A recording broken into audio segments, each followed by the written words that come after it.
Hey guys, thank you so much for joining in. Guys, Facebook ads playlist की इस particular video में हम लोग बात करेंगे फेसबुक पिक्सल के बारे में।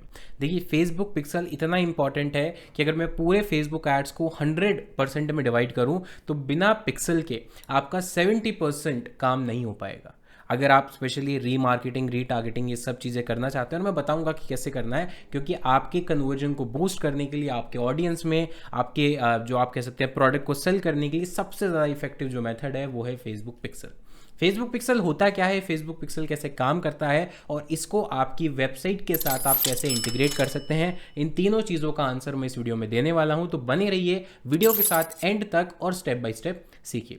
सबसे पहले बात करते हैं फेसबुक पिक्सल होता क्या है। देखिए, फेसबुक बेसिकली जब फेसबुक एड्स आप चलाते हैं तो होता क्या है, अगर मान लीजिए आप अपने वेबसाइट पर कोई प्रोडक्ट बेच रहे हैं और उस पर ऑडियंस को ले जाना चाहते हैं, तो फेसबुक पर कोई भी ऐड पे क्लिक करेगा या किसी और मीडियम से आपकी वेबसाइट पर आएगा, तो वेबसाइट पर आने के बाद ज़रूरी नहीं कि हर बार वो प्रोडक्ट खरीदेगा ही खरीदेगा।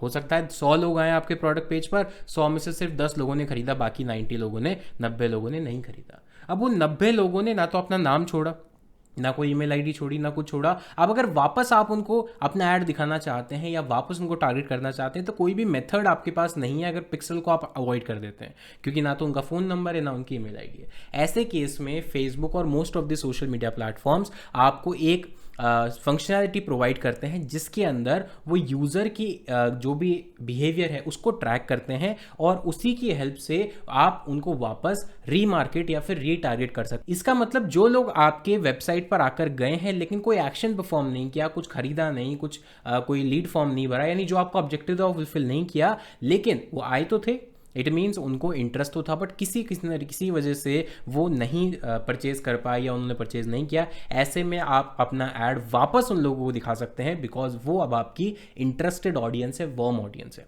यहाँ पर देखिए, यहाँ पर पिक्सल जो है, सबसे पहले वो समझ लेते हैं कि पिक्सल क्या होता है। बेसिकली पिक्सल एक छोटा सा जावास्क्रिप्ट का कोड है। पिक्सल क्या है? फेसबुक आपको एक छोटा सा जावास्क्रिप्ट का कोड देता है जो कि आपको अपनी वेबसाइट में डालना होता है। तो मान लेते हैं कि आपकी कोई वेबसाइट है, लेट्स सपोज ये आपकी कोई वेबसाइट है, और यहाँ पर आपका जो FB का एड्स मैनेजर है वो अकाउंट यहाँ पर लगा हुआ है। अब जब पिक्सल आप क्रिएट करते हैं, ये मैं बताऊंगा कैसे क्रिएट करना है। जब आप पिक्सल क्रिएट करते हैं तो फेसबुक क्या करता है, फेसबुक आपको छोटा सा एक कोड देता है। क्या देता है दोस्तों? एक छोटा सा कोड देता है। वो कोड आपको अपनी वेबसाइट के हेड पार्ट में डालना होता है। ये आप अगर आपको कोडिंग की नॉलेज आप खुद डाल सकते हैं, डेवलपर है उसको दे सकते हैं, और दोनों ही चीज़ नहीं है तो मेरी जो अभी वीडियो में थर्ड पार्ट है कि कैसे इंस्टॉल करना है उसको देख सकते हैं। तो ये क्या होगा, ये जो कोड है ये आपकी वेबसाइट के साथ अटैच हो जाएगा, और फिर जो भी यूज़र आपके वेबसाइट पर आ रहा है या उस पर्टिकुलर पेज पर आ रहा है उसको ट्रैक करना शुरू कर देगा। ये जो कोड है, ट्रैक मतलब उसकी एक्टिविटीज़ को ट्रैक करेगा कि वो क्या कर रहा है, कौन से बटन पे क्लिक कर रहा है, किस किस पेजेस पे जा रहा है, ओवरऑल उसका जो भी बिहेवियर है आपकी वेबसाइट पर उसको ट्रैक करना शुरू कर देगा। तो ये सारा डेटा ट्रैक करने से होगा क्या? ट्रैक करने से होगा ये कि अगर वो कोई भी एक्शन परफॉर्म किए बिना चला जाता है, उस केस में आप उसे दोबारा अपने एड्स दिखा सकते हैं। और वो कैसे होगा? वो होगा इससे कि पिक्सल काम कैसे करता है। देखिए, ये जो कोड है जावास्क्रिप्ट का, वो बेसिकली जो कुकीज़ हैं उनमें जो डेटा है उसको सेव कर देता है। आपने देखा होगा कई बार ब्राउज़र में कुकीज़ को आप क्लियर करते हैं, या कुकीज़ वर्ड आपने सुना होगा। तो कुकीज़ क्या है? टेम्परेरी डेटा है जो आपके ब्राउज़र पे इंस्टॉल होता है या ब्राउज़र में सेव होता है। उसमें क्या क्या इन्फॉर्मेशन होती है? वहाँ पे बहुत माइनर सी मेटा इन्फॉर्मेशन होती है कि आपने किस पेज को विजिट किया, कितनी देर रुके, ब्ला ब्ला ब्ला, बहुत सारी चीज़ें। तो उसी में वो क्या करता है, आपके ब्राउज़र में कुकीज़ को सेव कर देता है, और उसी डेटा को वापस यूज़ करता है आपको रीटारगेट करने के लिए, रीमार्केट करने के लिए। रीमार्केटिंग होती है, इसका छोटा सा एग्जांपल देता हूं, डिटेल वीडियो में जरूर बनाऊंगा। मान लेते हैं कि ये आपकी वेबसाइट है, और ये कोई यूज़र है, ठीक है, ये कोई यूज़र है। यूज़र आपकी वेबसाइट पर गया, यूज़र आपकी वेबसाइट को क्या करता है? विजिट करता है, लेकिन विजिट करने के बाद कोई भी एक्शन परफॉर्म नहीं करता है, और यहाँ से वो आपकी वेबसाइट को लीव कर देता है। और मान लो यहाँ पर ये यूज़र बाहर आ गया। अब होगा क्या कि अगर आपको इस यूज़र को वापस ऐड दिखाना है तो पिक्सल कोड आपकी हेल्प करेगा।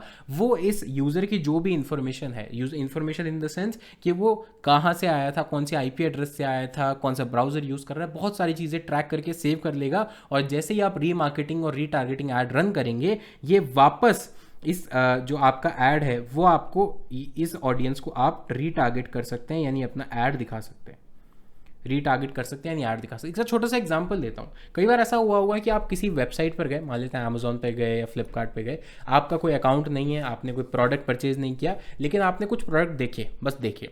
देखने के बाद हुआ क्या कि आपने खरीदे नहीं, आप वापस आ गए, लेकिन कुछ देर बाद या कुछ घंटे बाद या कुछ दिनों बाद उसी प्रोडक्ट के, सिमिलर प्रोडक्ट के ऐड आपको सोशल मीडिया पे, फेसबुक, इंस्टाग्राम, वेबसाइट, लिंक्डइन, हर जगह दिखने लग गए। अगर आपके साथ ऐसा होता है तो कमेंट बॉक्स में यस लिख कर बताओ। और अगर ऐसा होता है तो इसी को हम बोलते हैं रीटारगेटिंग या फिर रीमार्केटिंग। कि आप एक बार जब वेबसाइट पे गए, अब आपकी सारी इंफॉर्मेशन ट्रैक हो गई, ट्रैक होने के बाद आपकी कुकीज़ में सेव हो गई, अब वही डेटा बार बार यूज़ हो रहा है एडवर्टाइजर के लिए आपको रीटारगेट या फिर रीमार्केट करने के लिए। इससे होगा क्या कि अगर आप पहली बार में कुछ खरीद नहीं पाए या खरीदा नहीं, तो बार बार आपको ऐड दिखाया जाता है क्योंकि आप इंटरेस्टेड थे, और फिर उसमें काफ़ी चीज़ें की जाती हैं ताकि आप अपने उन प्रोडक्ट्स को या सर्विसेज को खरीद लें। ये सारी चीज़ें करने के लिए पिक्सल आपकी हेल्प करता है। बिना पिक्सल के आप ये चीज़ नहीं कर पाएंगे। ऑलमोस्ट जितने भी प्लेटफॉर्म है, फेसबुक, गूगल, लिंक्डइन, ट्विटर, हर कोई आपको अपना पिक्सल कोड प्रोवाइड करता है। तो ये था पिक्सल के बारे में कि पिक्सल होता क्या है। एंड डोंट वरी गाइज, ये कोड यूज़र को नहीं दिखता है, यूज़र को वेबसाइट पर कहीं भी नहीं दिखेगा कि पिक्सल लगा हुआ है। हाँ, लेकिन अगर कोई कोड वाला बंदा होगा या कुछ टूल्स उसको पता होंगे तो वो ज़रूर डिटेक्ट कर सकता है कि पिक्सल कोड आपकी वेबसाइट पर लगा हुआ है, लेकिन यूज़र को इससे कोई फ़र्क नहीं पड़ेगा, ना ही उसको ऐसा कुछ अलग से डेटा या इन्फॉर्मेशन वेबसाइट पर दिखाई देगी। वो जैसा नॉर्मल वेबसाइट विजिट करता है वैसा ही करेगा, लेकिन ये बैक एंड पे उसको ट्रैक करता रहेगा। अब बात करते हैं कि इसको इंस्टॉल कैसे करना है, आपकी वेबसाइट के साथ कनेक्ट कैसे करना है। इसके लिए चलते हैं कंप्यूटर स्क्रीन के अंदर, एड्स मैनेजर के अंदर, और स्टेप बाय स्टेप सीखते हैं कि कैसे आप फेसबुक पिक्सल को इंटीग्रेट कर सकते हैं अपनी वेबसाइट के साथ। तो फेसबुक पिक्सल को इंस्टॉल करने का नंबर 1 स्टेप है, सबसे पहले आपको जाना है अपने फेसबुक एड्स मैनेजर में। आप सबसे पहले जाइए अपने फेसबुक एड्स मैनेजर में, फर्स्ट लिंक जो दिखेगा उस पर आप क्लिक कीजिए। क्लिक करने के बाद यहाँ पर क्लिक कीजिए गो टू एड्स मैनेजर। यहाँ पर आपका जो अपना अकाउंट दिखेगा, जो भी अकाउंट आपका बना हुआ है फेसबुक एड्स मैनेजर पर, उस पर क्लिक कीजिए। और जब आप अपने डैशबोर्ड पर आ जाएंगे तो आपको एक ऑप्शन दिखेगा लेफ्ट हैंड साइड में, आपको कुछ इस तरह के 9 डॉट्स दिखेंगे, बिजनेस टूल्स का ऑप्शन दिखेगा, इन पर क्लिक कीजिए। क्लिक करने के बाद आपको जाना है इवेंट्स मैनेजर पर, इस पर क्लिक कीजिए। इवेंट्स मैनेजर पर क्लिक कीजिए। ये बिल्कुल मैंने एक फ्रेश न्यू अकाउंट बनाया है आपको सिखाने के लिए कि कैसे आप पिक्सल क्रिएट करेंगे और कैसे उसको इंस्टॉल करेंगे।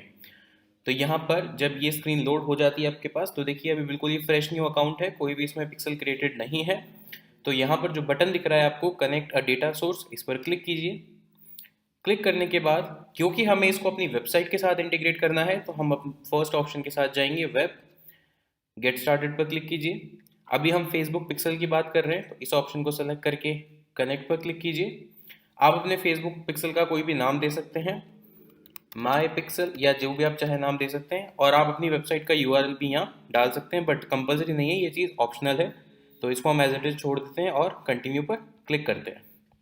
जैसे आप कंटिन्यू पर क्लिक करेंगे तो आप देखेंगे कि यहाँ पर आपके पास 2 ऑप्शन आ गए, मैनुअली ऐड पिक्सल कोड, यानी आप मैनुअली कर सकते हैं, या फिर एक पार्टनर इंटीग्रेशन भी कर सकते हैं। क्योंकि मैं बहुत ईजिली आपको समझाने वाला हूँ तो हम मैनुअली इस चीज़ को करेंगे, आपको कोई भी कोडिंग या टेक्निकल नॉलेज की रिक्वायरमेंट नहीं है। फर्स्ट ऑप्शन पर क्लिक कीजिए, इंस्टॉल कोड मैनुअली। जैसे आप इस पर क्लिक करेंगे, यहाँ पर आपको एक कोड दिखेगा, ये आप देख रहे हैं, ये वाला जो कोड है, आप इसको कॉपी कीजिए। तो इस बटन को आप क्लिक कीजिए, कॉपी कोड। कोड को कॉपी करने के बाद आप आ जाइए अपनी वर्डप्रेस वेबसाइट पर। वर्डप्रेस वेबसाइट पर आने के बाद आपको एक काम करना है, आपको प्लगइन्स में जाकर एक प्लगइन इंस्टॉल करना है जिसका नाम है इंसर्ट हेडर एंड फुटर। जी हाँ दोस्तों, इंसर्ट हेडर एंड फुटर, इस नाम से ये प्लगइन होगा। मैंने ऑलरेडी इंस्टॉल कर रखा है, पर मैं आपको दिखा देता हूँ कि ये दिखता कैसे है। जब आप सर्च करेंगे इंसर्ट हेडर एंड फुटर, तो फर्स्ट ऑप्शन आपको दिखेगा इस तरह से, इसका कुछ आइकन इस तरह से है। यहाँ पर इसको आपको आज जाके इंस्टॉल करना है, मैंने ऑलरेडी कर रखा है। जब आप इसको इंस्टॉल कर लेंगे तो ये आपको दिखेगा सेटिंग्स में, तो आप जाइए सेटिंग्स में और इंसर्ट हेडर्स एंड फुटर्स, इस पर क्लिक कीजिए। अभी जो कोड है ये हमें डालना है अपने हेडर में। ये आप देख सकते हैं हेडर में ऑलरेडी यहाँ पर कुछ कोड भी डाला हुआ है, गूगल एनालिटिक्स का कोड है बेसिकली। अगर आपको नहीं पता है कि गूगल एनालिटिक्स को कैसे इंस्टॉल करते हैं, तो मैंने ऑलरेडी एक वीडियो बनाई हुई है, आप आई बटन पर जाकर देख सकते हैं। तो जो ऑलरेडी प्रीवियसली इंस्टॉल कोड है आपके पास नहीं होगा, बिल्कुल ब्लैंक आएगा ये चीज़। तो आपको क्या करना है, सिंपली यहाँ पर जो हमने कोड कॉपी किया था उसको पेस्ट कर देना है। ये देखिए इस तरह से यहाँ पर ये पेस्ट हो गया। पेस्ट होने के बाद स्क्रॉल कीजिए और सेव के बटन पर क्लिक कर दीजिए। देखिए दोस्तों ये सेव हो चुका है, यानी हमारी वेबसाइट में ये कोड हमने पेस्ट कर दिया है। वापस आते हैं एड्स मैनेजर पर और यहाँ पर पेस्ट हमने ऑलरेडी कर दिया है, तो हम इसको करते हैं कंटिन्यू। ये देखिए, और इस जो ऑप्शन है turn on automatic advance matching, इसको भी आप ऑन कर दीजिए, सो दैट ये इतनी सारी इन्फॉर्मेशन जिस भी यूज़र की अवेलेबल होगी वो हम ले सकते हैं। वापस रिफ्रेश कीजिए। अब हमने कोड तो पेस्ट कर दिया है, लेकिन इसको कनेक्ट होने में 5 मिनट से 1 घंटे के बीच में लग सकता है, क्योंकि वो डिटेक्ट करता है कि आपका पिक्सल इंस्टॉल हुआ है या नहीं। तो कैसे हम चेक करेंगे, इसके लिए हम एक टेस्ट करते हैं इवेंट को। टेस्ट इवेंट पर क्लिक कीजिए, यहाँ पर अपनी वेबसाइट का URL डालिए और URL डालने के बाद ओपन वेबसाइट कीजिए। अगर इसने सक्सेसफुल का यानी सक्सेस का मैसेज आपको दिया, इट मीन्स आपकी वेबसाइट पर पिक्सल अच्छी तरह से सक्सेसफुल इंस्टॉल हो चुका है, या फिर ये एरर देगा। तो देखिए यहाँ पर ये आया। अब वापस आते हैं, ये देखिए तो यहाँ पर आप देख रहे हो कि प्रोसेस्ड, इट मीन्स ये सेटअप हो चुका है। अगर ये सेटअप नहीं हुआ होता या फिर कनेक्शन में कोई प्रॉब्लम आती है, एरर आता, तो यहाँ पर आपको ये प्रोसेस्ड नहीं दिखाता, यहाँ पे आपको दिखाता नो एक्टिविटी रिसीव या फिर इंटरप्टेड। राइट दोस्तों, तो यानी इसका मतलब है कि हमारा जो फेसबुक पिक्सल है वो अच्छे से कनेक्ट हो गया है। अब वहाँ पर कोई भी जब यूज़र विजिट करेगा हमारी वेबसाइट पर, तो उसका जो डेटा है वो हमें दिखाई देगा हमारे इस डैशबोर्ड पर। तो बाय डिफ़ॉल्ट जो एक इवेंट क्रिएट होता है वो होता है पेज व्यूज़। आप देख सकते हैं टेस्ट इवेंट में हमने देखा पेज व्यूज़, तो यानी कितनी बार वो पेज विजिट हुआ, कौन कौन से पेजेस पे उसने विजिट किया। इसी तरह के बहुत सारे ऑप्शंस आप ट्रैक कर सकते हैं, जो कि हम आने वाली वीडियोज़ में भी बात करेंगे। तो इस तरह से आप अपने वेबसाइट पर फेसबुक पिक्सल को अटैच कर सकते हैं और उसको आप यूज़ कर सकते हैं। तो गाइज उम्मीद करता हूँ आपको समझ में आया होगा कि पिक्सल क्या होता है, कैसे काम करता है, क्यों ज़रूरी है और इसको कैसे अपनी वेबसाइट के साथ आप कनेक्ट कर सकते हैं विदाउट एनी टेक्निकल नॉलेज। तो इस वीडियो के लिए इतना ही, मिलता हूँ आपसे नेक्स्ट वीडियो में। तब तक के लिए take care, thank you so much, have a nice day.